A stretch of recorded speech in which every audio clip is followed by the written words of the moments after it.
यो 2030 साल मङ्सिर 3 गते साँझ पर्नभन्दा अलिक अगाडिको समय गौर थानाबाट निकालियो र मार्न लगियो। खाल्टो खनेर गाड्नका लागि गैँती कोदाला पनि गाडीमै राखिए भनेरै। अलिकति अगाडि गएपछि देब्रेतिर हामीलाई मार्नका लागि लाने ठाउँ थियो। अलिक परसम्म गाडीले पुर्याउने, त्यहाँ अर्को टोली बसेको हुने फायरिङ स्क्वाड, त्यसले गोली हान्ने भन्ने तयारी। तर पुलिसको सब इन्सपेक्टरलाई अड्डा सार गरी माथि पठाइदिनु भन्ने लेखिया थियो। अड्डा सार गरेर भनेपछि एउटा अड्डाबाट अर्को, अर्कोबाट अर्को, त्यस्तोमा गाडीबाट अड्डा सार गरिन्न, पैदल हिँडाएर गरिन्छ। पैदल हिँडाएर लाने र अलिक पर पुर्याएर माथि पठाइदिने आदेश त्यो थियो। उसले त्यस आदेशलाई मैले माथि भनेको माथिल्लो अड्डा बुझे पनि त हुन्छ नि। जिल्लाले माथिल्लो अड्डा भनेको अञ्चलमा पठाउनु पर्यो भनेपछि अञ्चलाधीश कार्यालयमा लगेर राखिदिन्छु, त्यसै गरोस् भनेर उसले गाडी मोड्न भने दायाँपट्टि लैजाऊ भने ड्राइभरले बाटो त बायाँ हो सर जाने भन्यो। मलाई थाहा छ दायाँ लैजाऊ भने। अर्को एउटा शिव भन्ने हलदार थियो, शिव मङ्गल।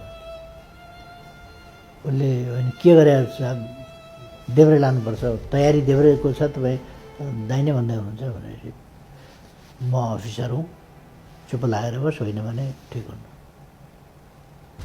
दाहिनेपट्टि लैजाऊ भनेर ड्राइभरलाई भनेपछि ड्राइभरले दाहिनेतिरै लग्यो। चन्द्रनिगाहपुर अलिक राति पुग्यो हामी। त्यस बेला बाटो ग्राभेल पनि थिएन, कच्ची बाटो थियो, अप्ठ्यारो थियो। करिब 2 घन्टा लाग्यो होला चन्द्रनिगाहपुर पुग्न। त्यहाँ पुगेपछि त्यो सब इन्सपेक्टरले हामीले 1.5 महिना जति खास खाना पाएका थिएनौँ। खाना नपाएको धेरै दिन भएको हुनाले हामीले लाज मान्दै भयो भने मजैले खायौँ। त्यो एउटा ठुलो खुसियालीको क्षण थियो। मासु र भात खाइराखेका बेला हामी यता गोली हानेर ढलिराखेका हुन्थ्यौँ, उता कोदालाले जमिन खनिराखेका हुन्थ्यो हामीलाई गाड्न। त्यो बेला चाहिँ हामी मासु भात खाँदै थियौँ। यता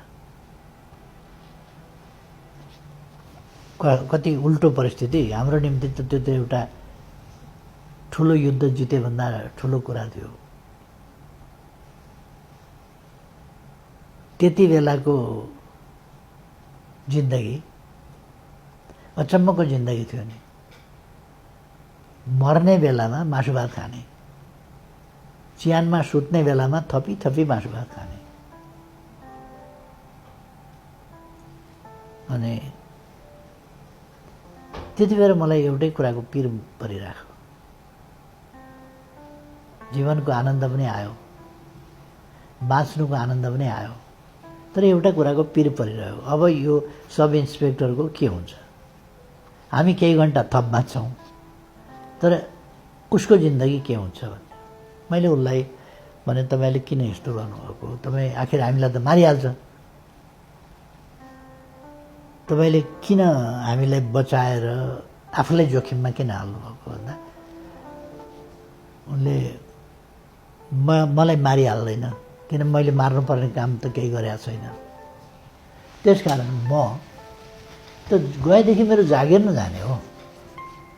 मेरो बाबुआमाले कमाइदिएर राखिदिएको खेतीपाती हलो जोतेर खाए पनि मलाई खान पुग्छ, बाँच्न पुग्छ, छोराछोरी पढाउन पुग्छ। त्यही त रहेछ जिन्दगी। त्यसकारण म तपाईँहरूको कुरा मैले सुनेको छु, तपाईँहरूको बयान मैले पढेको छु। त्यसकारण म देशभक्तहरूको हत्याका लागि आफ्नो कुनै प्रकारको संलग्नता सहभागिता यो राख्न चाहन्न, चाहे जेसुकै भोग्न परोस्। म एउटा देशभक्त नेपाली हुँ र म यो देशमा राम्रो होस्, परिवर्तन होस्, जनताले सुख पाउन् भन्ने नै चाहन्छु। पुलिसको जागिर मेरो गन्तव्य हुँदै होइन। मैले त सेवा गर्न भनेर जागिर खाएको हो, यस्तो कुकर्म गर्न जागिर खाएको हो र। त्यस कारण म यो कुकर्मबाट जागिर बरु खान्न, तर म यसमा छैन। त्यस कारण मेरो चिन्ता नगर्नुहोस् तपाईँहरू। मलाई अलिकति दुःख देला, म सुरक्षित छु। अब तपाईँहरू भोलि पर्सि फेरि सरकारले मारिहाल्छ भन्ने जुन कुरा छ तपाईँको, मार्न सक्छ। तर षड्यन्त्र यस्तो कुरा हो, एक निमेष षड्यन्त्रबाट बचियो भने बचेको बचै, एकपछि अर्को बचेको बचै, त्यो मार्ने समय नै नआएर, त्यो षड्यन्त्र सफल पार्ने समय नै नआएर षड्यन्त्र गर्ने त्यो पात्र कायम रहँदैन, त्यो पात्रको हातमा त्यो परिस्थिति हुँदैन। त्यसकारण षड्यन्त्र यस्तो चिज हो, तपाईँले फटक्क फड्किएर षड्यन्त्रको एउटा खाल्टो नाग्नुभयो भने अर्को त्यस्तो खाल्टो खनौँ भन्दा भन्दै तिनीहरूको जिन्दगी जान्छ, खन्ने मौका नमिल्न सक्छ। त्यस कारण तपाईँ मारिनु पनि सक्नुहुन्छ, नमारिन पनि सक्नुहुन्छ। षड्यन्त्र नियमितता होइन। त्यसकारण यस फालबाट जोगिएपछि तपाईँ जोगिए पनि हुनसक्छ। के ठेगा भोलि के हुन्छ। त्यस कारण म चाहिँ यस अपराधमा संलग्न हुन्न। र मलाई एउटा के विश्वास हो भने यस धरतीमा मान्छे दुईटै प्रकारका रहेछ। त्यो शिव हलदार भन्ने जो साथमा थियो, उसँग मेरो कुनै दुश्मनी थिएन, तर त्यो मान्छेले मलाई आश्विन 23 गते गिरफ्तार भएको दिनदेखि त्यो क्षणसम्म अकारण सधैँ दुश्मनी गरेर, म एउटा नबुझेको पहलु भने यो मान्छे मसँग दुश्मनी यस्तो किन छ, यसको न पुस्तौनी कुनै मिल्छ, न केही मिल्छ, भर्खर देखा मान्छे। तर ऊ चाहिँ हामीलाई मार्नका लागि, हाम्रो हत्या गर्नका लागि यति उताउलो छ, लगुन लगेर मारिहालौँ भन्छ। यिनीहरूलाई नमारी हुँदैन भन्छ। अर्को,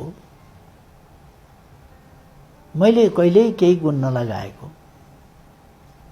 सब इन्सपेक्टर मोहन प्रसाद अधिकारी, मैले केही गुण लगाएको छैन।